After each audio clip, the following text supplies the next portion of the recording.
mən çox istərdim ki, xüsusən də bu özünə demokratik, müxalif deyən kəsimdəki adamlar bu prosesdə təmkinli davransınlar. Evet. Söhbət burada hansısa siyasi liderə qarşı kampaniyadan getmir. Burada söhbət Azərbaycan dövlətinin milli təhlükəsizliyindən gedir, milli maraqlarından gedir. Evet. Bu adamın Moskvaya bağlı olmasını sübut eləməyə ehtiyacı yoxdur. Siz bayaq xatırlatdınız 2013-cü ildə o Evet. milyarderlər ittifaqı. Özü də onu da eləyən kimi idi. Onun da başında duranlardan biri nankör nadan. Bu hakimiyyətdən çıxmış adam idi. Abbas Abbasov. Şeydə Moskvada. Üstə gəldə. Abbas Abbasovla bağlı sənədlər də tapılıb. Bəli. Təhlükəsizlik Və evindən. sizə bir şey də deyim.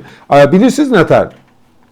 Yəni yenə deyirəm, hər şey bəlkə də məqbul sayıla bilər hakimiyyətə qarşı mübarizədə.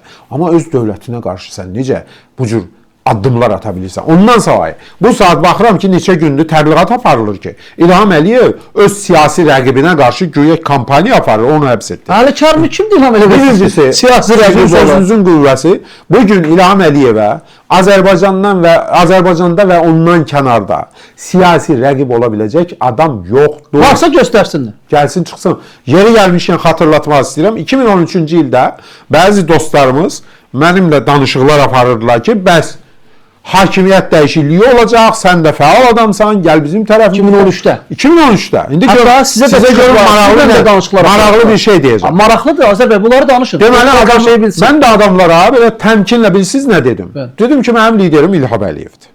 Amma siz İlham Əliyevdən daha güclü, daha layiqli, Qarabağı bizə qaytara biləcək namizədi mənə göstərin. Mən qoyum yan-yana tutuşdurum. Kimi göstərdi? Əli Kərimli. Göstərə bilmədilər.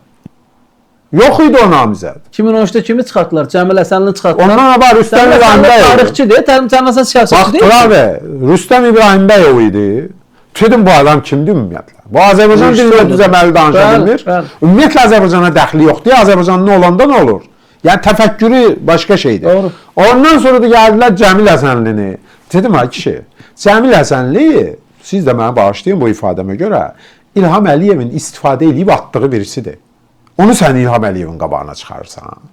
Bu İlham Əliyev əslinə qalan Cəmil Həsənli normal davransaydı, özünü yaxşı aparsaydı, heç bir problemi yox idi. Hakimiyyət ona imkan yaratmışdı ki, bir alimdir, bir nə bilim siyasi fəallığı olub filan, yaşlı adamını qoy, qalsın işləsin bu işlərində. Yəni deputatlığı filanı, dövlət ona çox hörmətlə yanaşırdı.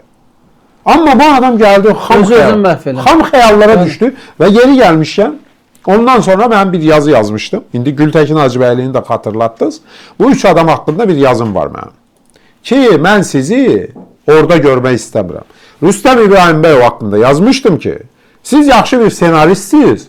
Yaxşı kino çəkin, elə özəlliklə də Qarabağla bağlı elə bir film çəkin ki, Hollywood səviyyəsində dünya o filmə baxsın, bizim dərdimizi anlasın. Cəmil Həsənli üçün yazmışdım ki, Cəmil müəllim, siz bir alimsiz, tarixçi alim. Gedin, davam edin araşdırmalarınızı, tarixə xidmət edin, yəni elmə xidmət edin. Gültəkin Hacıbəyliyə də yazmışdım ki, sizi deputat eləyən İlham Əliyevdir. Siz ona qarşı çıxa bilməzsiniz.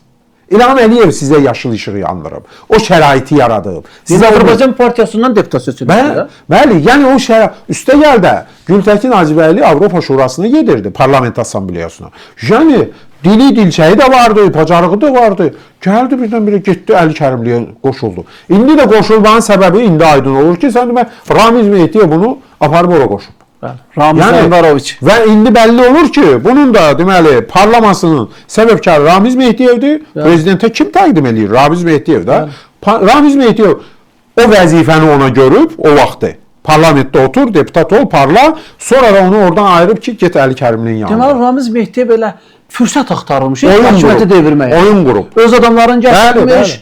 Sonra bax, onları bəzilərinin müxalifətə Ramiz Mehdiyev əslinə qalanda mən belə düşünürəm. Yəni bu mənim şəxsi fikrimdir. Ola bilər kimsə razı. Mən düşünürəm ki, Ramiz Mehdiyev fikirləşib ki, Heydər Əliyev dünyasını dəyişəndən sonra hakimiyyət buna ötürülməlidir. Ki, iddia edib ki, mən Sovetin yetişdirdiyi adamam, Moskva ilə də əlaqələrim əladır. Heydər Əliyev dünyasını dəyişdi. Bugün baş verən proseslər göstərir. Hakimiyyət mənə ötürülməlidir. O elə düşünüb, mənə elə gəlir. Ona görə də prezident aparatının rəhbəri olduğu dövrdə şəbəkəsini qurub, hazırlıq görüb ki, Heydər Əliyevdən sonra mən olmalıyam. Amma gəlib İlham Əliyev olanda, prezident olanda, bu təbii ki, barışmaq məcburiyyətində idi. Çünki İlham Əliyev həqiqətən də qüdrətli idi, güclü idi lider olaraq. Barışmaq məcburiyyəti. Amma yenə də fikirləşib ki, yəni bu İlham Əliyev kimdir ki, mənə baxanda bu uşaqdır. Yaşca da, başca da və s. Bunu 2003-dən 2003-dən. Bəli. Yəni ona görə bu düşünüb ki, bu İlham Əliyevi hərliyib, fırlayıb yıxacam, yerinə özüm keçirəm. Düşünüb ki, təcrübəsiz adamdır. İllərlə hazırlaşıb. Bəli, təcrübəsiz adamdır, cavandır, mənimlə bacarmaz deyə düşünüb. Amma İlham Əliyev də o şahmat dili ilə desək, grossmeister imiş. Bəli. Gəlib Ramiz Mehdiyev kimi həqiqətən də bəlli təcrübəsi olan bir adamı ayağının altına aldı əməlli başlı. Yəni o obrazlı deyirəm. Ayağının altına aldı. Ondan savayı bu müxalifətin önündə gedənlər də əslində az təcrübəli adamlar deyildi də. Vaxtlar var idi də 10 minlərlə adamlar mitinqlərə çıxırdı. Xalq onların arxasınca gedirdi. İlham Əliyev onların hamısını da gətirdi, meydandan sıxışdırıb çıxardı siyasi rəqabətdə. Və bugün bayaqki sözə qayıdıram ki, İlham Əliyevlə siyasi tribunada, siyasi müstəvidə rəqabət apara biləcək Azərbaycanda lider yoxdur. Nə hakimiyyətdə, nə müxalifətdə. Ondan savayı, bu Əli Kərimli ilə bağlı başlayan proses, Gültəkin Hacıbəyli ilə bağlı. Deməli, bəzi adamlar baxıram sosial mediada yazırlar ki, siyasi repressiyadır filandır. Hakimiyyət öz siyasi rəqiblərinə qarşı bu. Bunlar dövlətə xəyanət edib.